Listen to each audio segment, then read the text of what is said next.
Good morning. I'm here with Suzan Gershi. She has been on Kibbutz Alumim since 1984. Good morning, Suzan. Hi, Paul. Thank you for talking to me. It's a pleasure to talk to you. Tell us a little bit about Kibbutz Alumim. Okay, Alumim was set up, is a Bnei Akiva kibbutz. It was set up in 1967 by two groups of people who are religious Jews that came from the center of Israel. They set up Alumim in 1967, and slowly we've grown from about 20 or 30 members. We now have approximately 200 members. For example, my family, we are 2 members, me and my husband. We have 3 daughters, but they're not included. Alumim is currently comprised of approximately 800 people who live there. So that would be members and their children. It's a medium-sized kibbutz. Our kibbutz is almost 60% young people under the age of 60. The demographics are quite impressive. But we do have a lot of older people who are now over 60. And we look after people from age, 1-2 days old. Our oldest member is 84. Wow, you've got 163 children as well on the kibbutz, right? There are 163 children that are currently in various frameworks of education. As I told you, the kibbutz has now been evacuated from Alumim, which is in the northwest Negev, to 2 hotels in Netanya. We call them the Old Quiet Hotel, where that's the elderly people without young children, and the Noisy Hotel, which is all the people with the young children. We have set up frameworks for them from age 3 months to age 18. Netanya community have given us a building which we are now trying to convert into an educational center. That would be for the children literally from 3-4 months old, where they would spend 3, 4, 5 hours a day there with our own people who are educating them and looking after them. That's for the young children. And for the older children, we have a lot of women who are teachers. I'm saying women because the majority of them are teachers, and they are looking after and teaching the children from age 1st grade to 12th grade. And so, just tell me, sorry, what do you actually do on the kibbutz? I know you mentioned you're a dairy farm. Tell me a little bit about. The kibbutz is based around agriculture. We have a very big dairy farm. It's the third best dairy farm in Israel. Is not necessarily the biggest one, but the quality of our milk is considered extremely good. In 2021, we built a new dairy complex at the cost of about 40 million shekels, which we financed on our own. That unfortunately was burnt on the 7th of October, burnt to the ground. We still have 350 cows that are giving milk. We have a very big farm of chicken runs, which provide meat and chicken meat. We have very big avocado orchards, citrus orchards. We grow potatoes, sweet potatoes, carrots, corn, sometimes cotton. Our fields, we plow our fields, forgive me. We plowed our fields until the 6th of October, right up to the border. From the 7th of October onwards, we are not allowed to go into our fields because they have been booby-trapped and mined, and it is impossible. The army has forbidden it. We are lucky that some of our citrus orchards are on the other side of the dividing road, that is the 232. They're on the eastern side of the 232, and therefore we have the citrus orchards, and we have some other land that we farm that is further to the east of our kibbutz. That is generally land that we use the natural rainfall to grow wheat.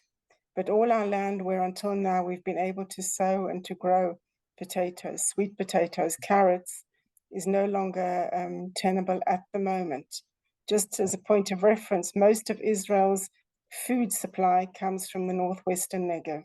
That is all the kibbutzim and the moshavim in the area that is called the Gaza envelope area. So it's absolutely critical that we find a way to help get you back to farming, producing, and restoring the area?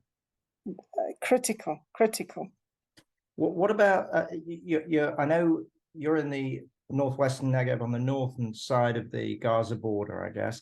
The neighboring kibbutzim, just describe where you are in relation to them. Okay, so our Sderot is sort of in the northern part of the Negev. That's north of the Gaza Strip. Sderot, in fact, is about something like 400 meters from the fence as the crows flies. But on that road, and I keep on going back to that road, the 232, which takes people from Sderot all the way down to the Egyptian border at Rafiach, the kibbutzim on the western side, if one goes driving south from Sderot, that would be Kibbutz Kfar Aza. You've heard of them. Yeah. Kibbutz Nachal Oz. You've heard of them. Then it's us, Alumim. Then it's Kibbutz Be'eri.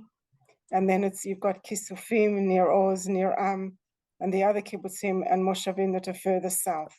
So I was there a week after the massacre, and was in Kibbutz Be'eri, and I saw the level of destruction there, which is, I know, a neighboring kibbutz of yours, and of course Nachal Oz and Kfar Aza were massively affected too. It's a very challenging time. I want to go on just to ask you about the Kitat Konanut. So perhaps for people who are watching in America and the UK and other people that I talk to, can you just describe what the Kitat Konanut are? I'll have to give you a teeny bit of history. The kibbutzim originally in that area were set up in order to hold the land on the border. And as the army couldn't put groups of soldiers onto each kibbutz took it on themselves to set up a local security unit, I'll call it that. Most of the kibbutzim have between 8 and 13, 14 people on each unit. The units are totally voluntary. Only the head of the unit gets a minimal salary from the Department of Defense, the Ministry of Defense. That person is called the Rabshatz. In our case, it's a guy called Eyal Rein. Most of the people on Alumim's Kitat Konanut are people who are mid-ranking officers in combat units. They're not people who sat around and didn't do anything during their army service. Most of them continued on officers' course, and they were combat soldiers. The interesting thing about Alumim is that Eyal Rein, as I told you, who's the Rabshatz, the head of the unit, was intent on keeping us as protected as possible. When the government wanted to come and take away the long machine guns, he found all sorts of reasons not to give them. The government tried to take them away from most of the kibbutzim because they were worried about them being stolen. And there was a big problem of them being stolen. But Eyal took it on himself to make sure that each kibbutz, that each member would know exactly where their guns were. And he carried out a number of checks to make sure that everyone had their guns. In addition, just 2 months prior to the 7th of October, they held a very big, I don't know, I can't remember how to say it in English. A training exercise. A training exercise. Yes, forgive me, I'm still not quite with it. A training exercise which very much was similar to what in fact happened. And everyone said to him, "Oh, Eyal, you're completely crazy. This kind of thing could never happen." And he insisted on carrying out this drill. Also, we have a very complex and, or it was complex and well-equipped, a command center where the person in charge of giving the orders to people, where to go, what to see, what's happening, that is also was very well staffed with cameras, and we knew who was coming in and when. Unfortunately, that and the cameras also were totally destroyed. And we're going to talk about that in a second. Just describe to me now what happened on October 7th. I know you've told me the story of Ohad Braverman, which is just phenomenal. What an amazing resident, young resident of the kibbutz. But tell me, October 7th, what happened? Okay, it started like these things generally start with a barrage of rockets, 6:30 in the morning. a barrage of rockets, because Alumim is so close It's not to the the border. first barrage of rockets you've had there. The incendiary balloons and the rockets have been going on for years, right? They've been So going on how for did you know years. this was different? We knew it was different because of the intensity. Generally, the rockets would go on for like maybe 2 or 3 minutes. You'd have maybe 10, 11 alarms. And when I say an alarm, we generally hear the alarm after the rocket has fallen because we're so close to the border. So it's called the red alert alarm. So most people hear red alert. It's said 3 times red alert, red alert, red alert, and then you hear the boom. On Alumim, it's boom, red alert, boom. So the rockets fall very, very close one to the other. This time we knew it was different because of the intensity, the quantity, and then it went scarily quiet. And then all of a sudden there was the sound of machine gun fire.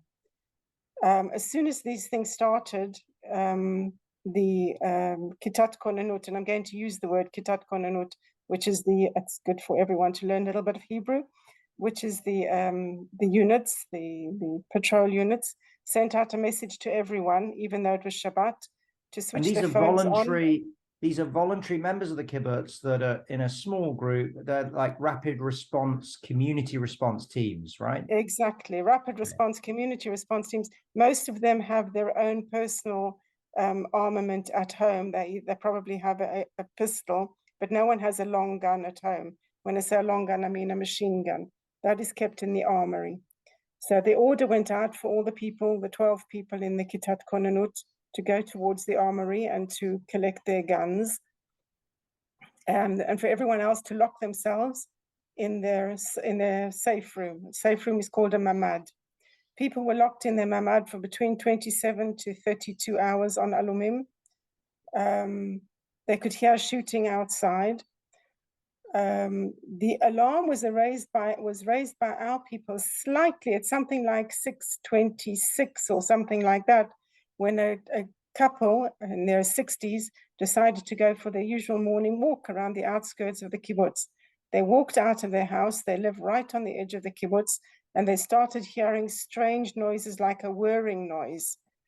The man called Merika looked up into the sky, and he saw these drones, like these tractor drones that were flying in. And he told his wife to run back to the house, and he phoned the Rav Shatzayal and said to him, something is going on. And less than half a minute later, all hell broke loose with the rockets coming in. So they had like maybe a minute or 2 minutes notice that something was happening before the other kibbutzim in the area knew what was going on. Now I know that your kibbutz, the gates were locked as well, right? So, but they got in or they didn't get in? They came towards. I sent you a video, I think, of that, of Eyal talking to Ishai. They came towards the back gate, as one of the people said, riding on motorcycles, 2 on a motorcycle each, with their machine guns pointed in the air, with their bandanas on their heads. They came towards the back gate, which was locked, and they blew out the lock on the black gate with a RPG. And then they pushed the gate open, and they came in, and they made their way directly to the front gate. The front gate is the one that is on the road, the 232 road. And some of them went across that side and started shooting at the cars that were driving along the 232. That was people who were trying to escape from the Nova Music Festival in Re'im on the other side of the 232. Wow. Some of the terrorists who came in, they came towards the cow sheds, the dairy herd cow sheds, where we have Nepali and Thai workers who help us with the milking. They have their own safe rooms. They were told to go into their safe rooms. The terrorists came and they butchered them. We have telephone recordings of them phoning the people in the kibbutz saying, "Boss, Gaza here, come help." And that was the last we heard. How many Thais and Nepalis were they on the butchered, kibbutz? How many survived? They butchered, and I say butchered, they didn't just kill, they butchered 19 Thai and Nepali workers. One of them was taken captive. 6 of them survived. One of them survived by climbing into the crawl space between the roof and the ceiling of the building he was in. But when they set the building on fire, he started to choke, and he remembered that they have saline drips for the cows. So he managed to pull a saline drip up, and he kept on using it. He punctured it and used it to clean his face and keep himself sort of hydrated until help came about 30 hours later. How many terrorists made it onto the kibbutz and were killed? I know we spoke about that briefly. And, yeah, and there were 8. How many members of the kibbutz were killed? Okay, there were 8 incursions at various times through the day until about 1 o'clock when the army arrived. 8 spaced out incursions. There were 78 bodies of terrorists found on the kibbutz. 4 of our kibbutz rapid response team members were injured. One of them seriously injured. He had 3 bullet wounds in his back that punctured his lungs. Thank God they're all okay. We have 2 members of the kibbutz who fell in battle. One of them, as soon as the rocket started, put on his uniform. It went towards the command center in Kibbutz Re'im, and he was killed fighting there. The other one was on the rapid response unit on the next door kibbutz on Kfar Aza, and he also fell in battle. There was another son of the kibbutz members who was killed last Friday in Gaza. And that's the time also to remember them and say, may their memories be for a blessing, which is not an easy thing to internalize. Now, you were telling me about the relationship with the kibbutzim around you, and particularly with Kibbutz Be'eri. I was privileged to listen to one of the survivors from Be'eri last week in Miami, a man called Or, who unfortunately had lost his mother and his sister was kidnapped. Unbelievable characters and strength and unbelievable determination, amazing people. Tell me about your relationship with Kibbutz Be'eri. Kibbutz Be'eri and Alumim have been sort of brother and sister kibbutzim. In most ways, we're totally different. We're religious, they're not religious. They've got their big factory that prints all the, in Israel we said prints the money. They print all the local government bills, they print all the government bills, they print all the checks that most of the banks use. But a very big company called Dfus Be'eri, which is Be'eri Printing. Some of our members work there. We're an agricultural community. We're smaller, we're less well off, but there's always been a very strong bond between us. Approximately 10 years ago, our Rabbi Kula, decided to set up together with their culture team a joint shul. And that was very unusual because for a non-religious kibbutz to set up a shul didn't go down well with everyone in Be'eri, but the majority wanted it. And on a kibbutz, the majority rules. So they set up a nice little shul, and the people from Alumim used to walk over there 3 or 4 times a year to make up a minyan and make the shul a proper shul. A while ago, we donated a Sefer Torah there. And for the last 10 years, every Simchat Torah,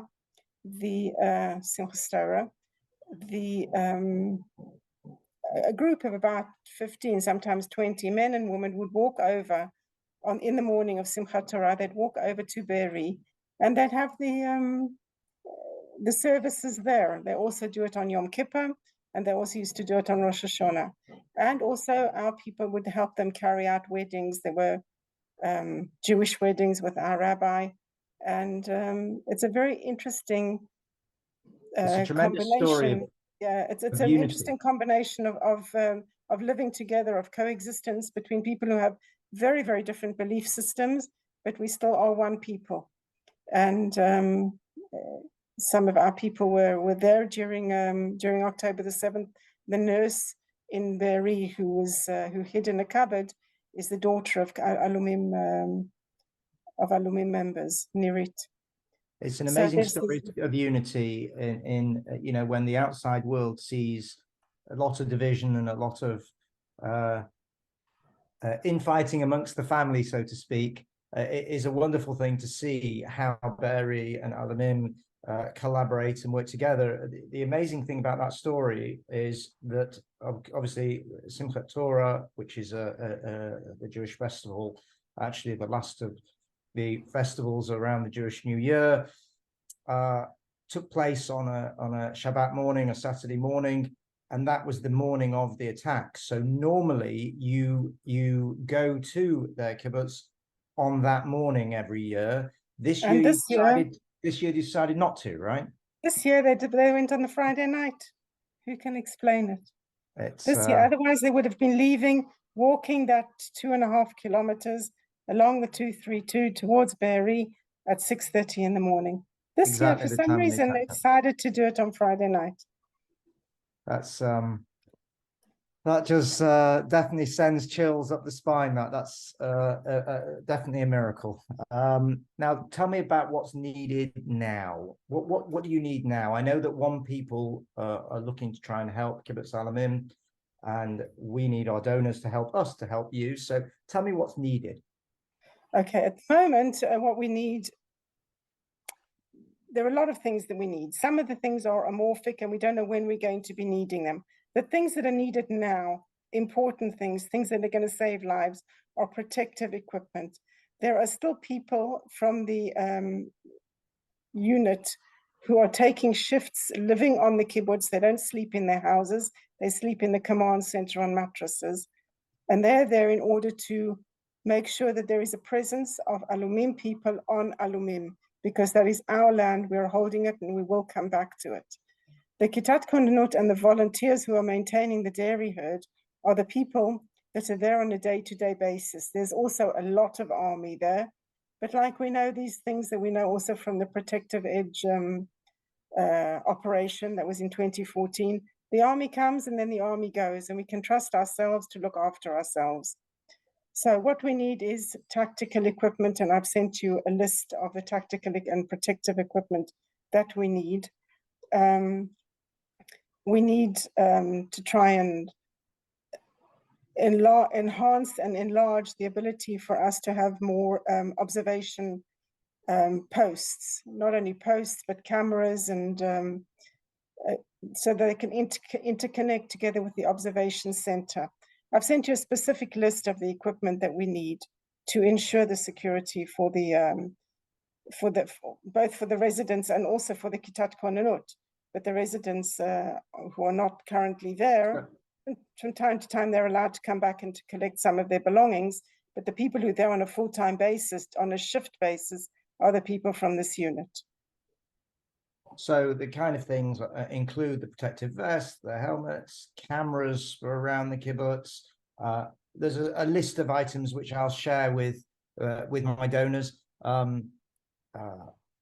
The total comes to around $350,000 for the kibbutz, and I'll give that breakdown. But then there's an additional unique request for the educational building that you're currently in for the next few months in Netanya, so that you can actually provide normal lessons to the 163 children that you have, right?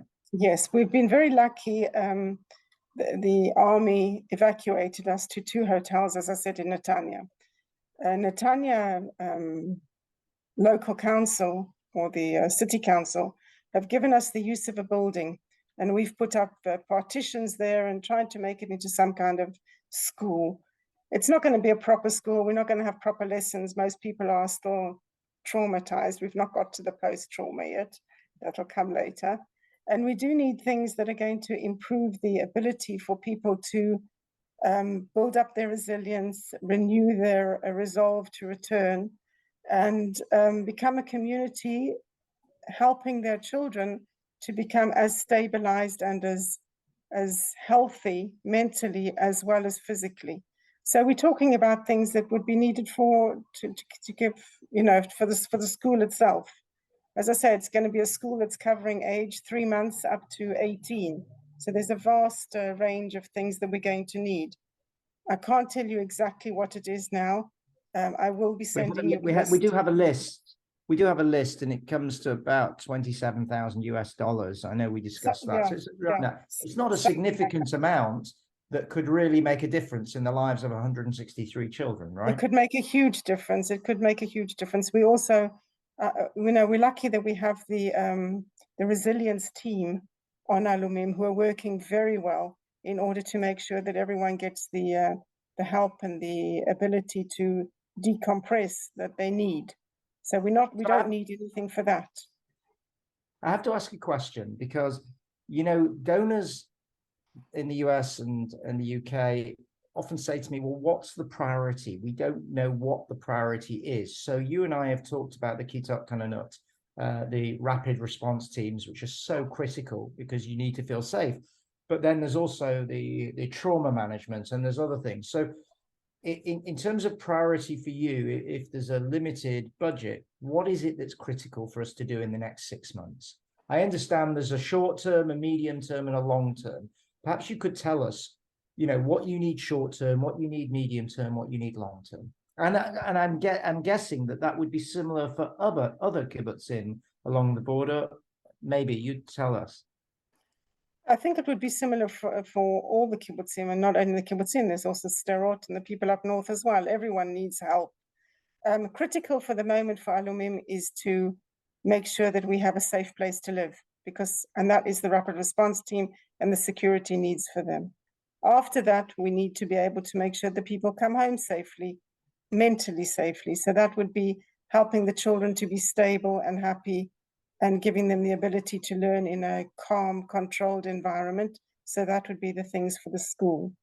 Additionally, after that, we would need something to keep the community that is now based in 2 hotels, various kinds of activities or actions to keep them together, to help them with their various needs. And that can be needs from, having a washing machine, which 1 floor of people can use, as opposed to a washing machine that is split between 3 floors of people in a hotel who up till now, they had their own home and house and a washing machine. Where do you get your clean laundry from? I mean, it comes down to the very basics.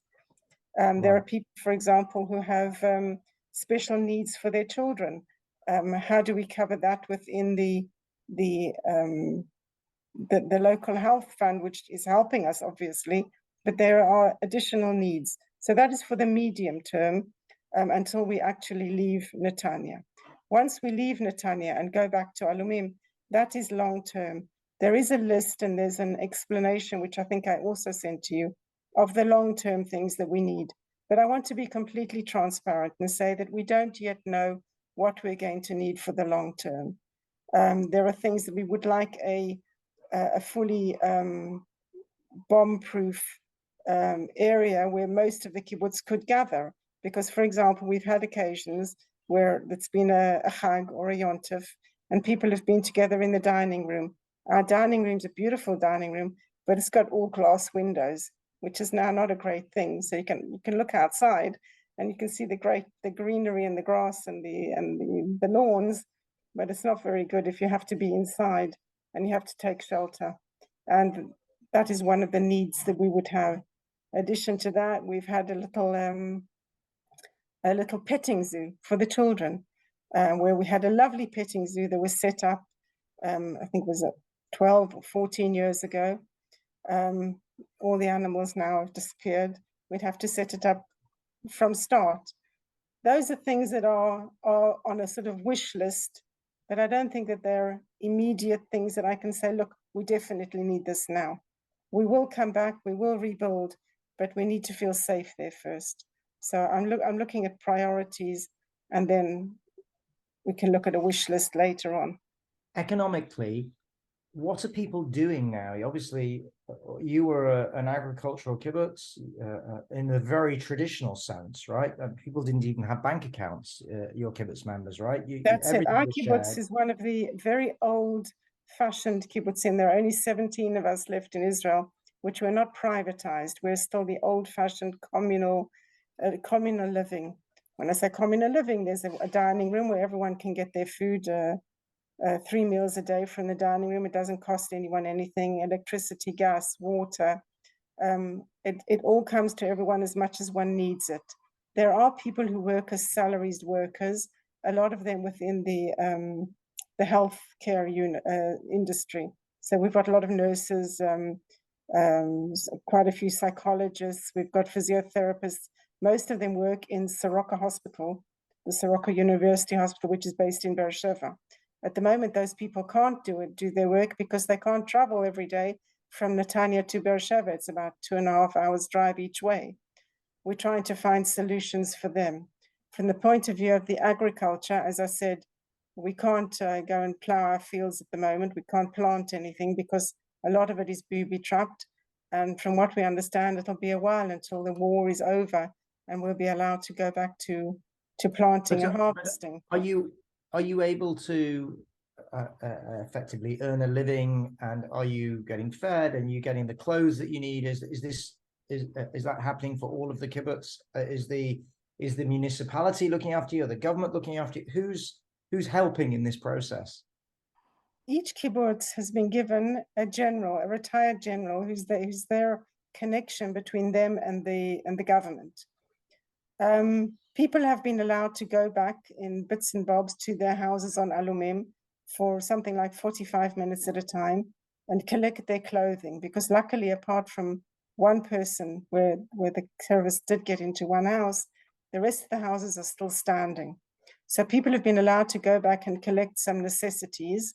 I don't know how long that's going to go on for. I don't know how long the intensity of the war is. We are 3.7 kilometers from the border. We're one of the closest kibbutzim to the border. So depending on what happens in central Gaza, that will affect how people can or cannot go back to the kibbutz to collect basic necessities. From the point of view of money, the kibbutz has got a certain amount of savings. This is not doing them any good at the moment. People are living off their savings. The kibbutz is living off its savings. The government is providing food in these hotels. It's a problem for people who have special needs. For example, the government has mandated the hotels to give 3 meals a day. So in the morning, it's sort of bread and cottage cheese. Lunchtime, it's a sandwich. And supper will be something like rice. There are people who have problems with, they're either celiac or gluten intolerant, or people who are vegan or vegetarian, or people who have various allergies. There's a problem for that because we haven't found a suitable alternative to provide them with food. I know there are a lot of private individuals who've been donating money to have people cook special meals for these people. Some people don't even have a kettle in order to make coffee in their hotel room. And if that's going to go on for a year, it's going to make life very difficult. Well, I'm sorry, I can't remember what else you asked me. I'm sorry. Suzan, it's a privilege to meet you. It's a privilege to know your brother and to hear your story and the amazing stories of all the people on the kibbutz. And what you're going through is truly unbelievable. Obviously, I wish you well.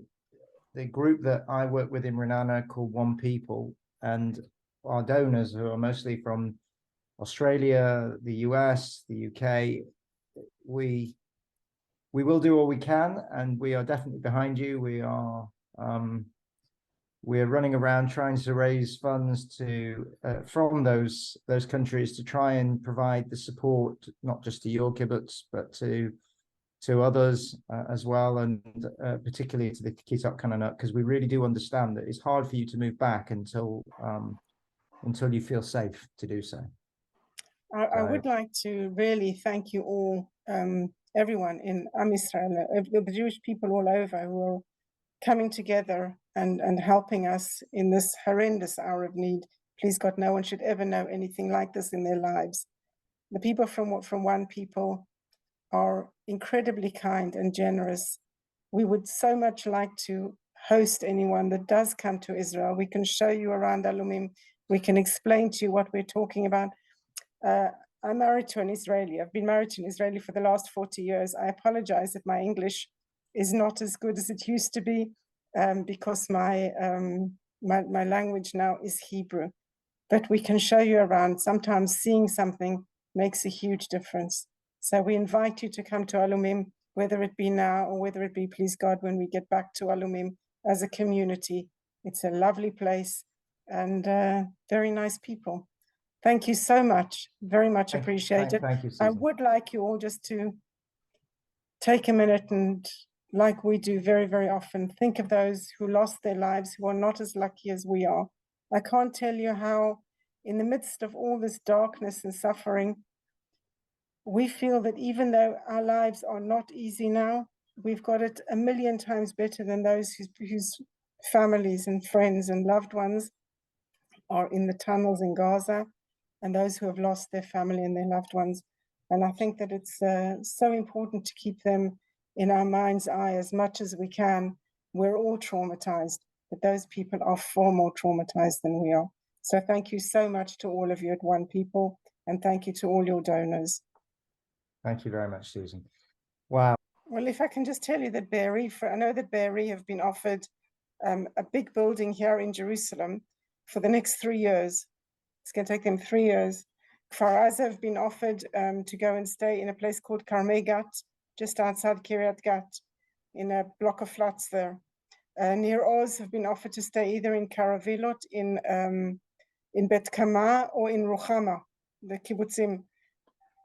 They're talking about 3 years. Now, the only problem is for Alumim, if Saad, who's our sister kibbutz officially, which is the other religious kibbutz opposite Kfar Aza, which was barely touched, they can go back whenever they want because the kibbutz wasn't touched. But it would be us and Mefalsim and Saad, and that's it in that whole area. You're talking about something like 20 or 30 kilometers where there's going to be a ghost town. Wow. So that's also something that needs to be taken into account. You know, Be'eri, it's all very well saying we're going to go in and build it. Most of the people in Be'eri aren't going to go back there. I know, I've spoken to them. They're our neighbors.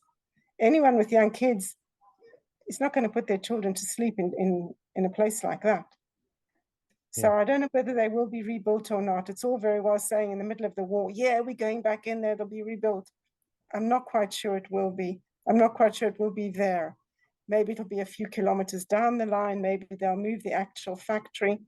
Alumim will stay where it is because it's a religious kibbutz, and there's also perhaps more religious Zionistic incentive to stay there.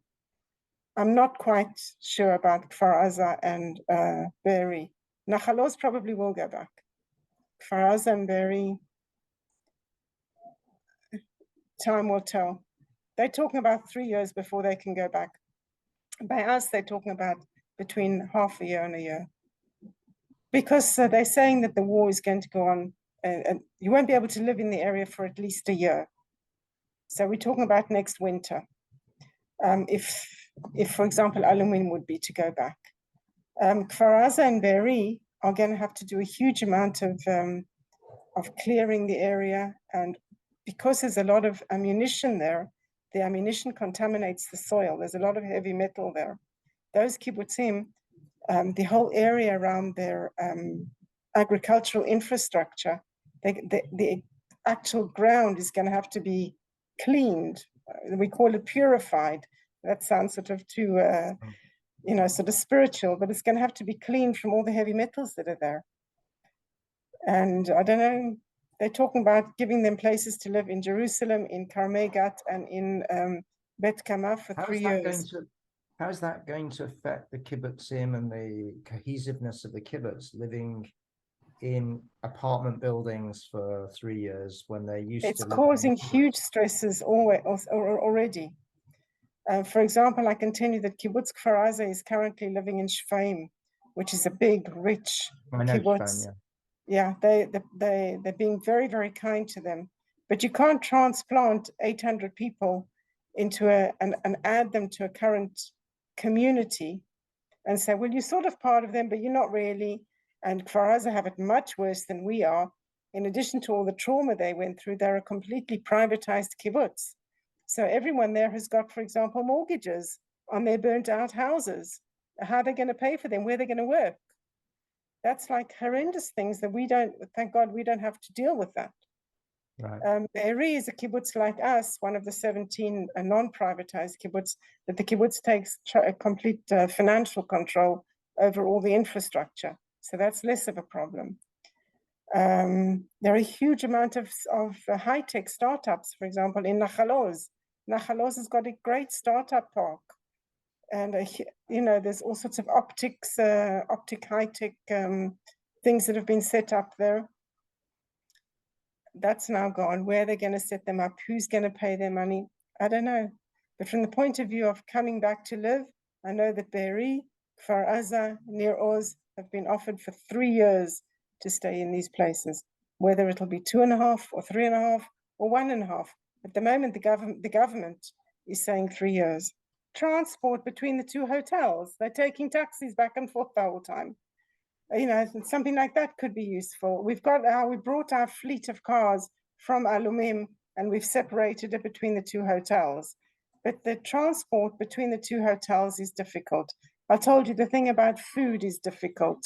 You know, the meals there are not as great as one would like.